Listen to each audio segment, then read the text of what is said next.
quick video. This is Chris at Melrose T-Tops. We're going to do a quick install on 2005 to 2013 roof panel side weather strips. Pretty straightforward. You're going to want to get it in the back of the channel. Get it past these lips on here. Just force it in past those, and then it should slide right into place. Obviously this part has to be inside the weather strip. Push it all the way up so it meets, these two sections meet. If it doesn't want to go in easy, some of the aftermarket weather strips are stickier, a little bit larger.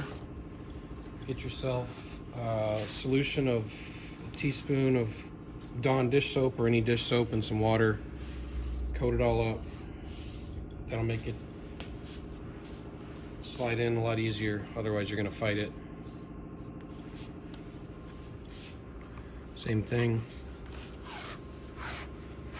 No glue is needed along here. It should be retained by this weather strip channel.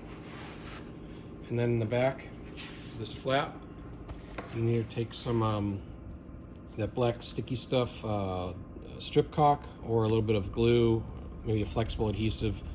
Anything should work, some Gorilla Glue or something. Hold it there, then you're good to go.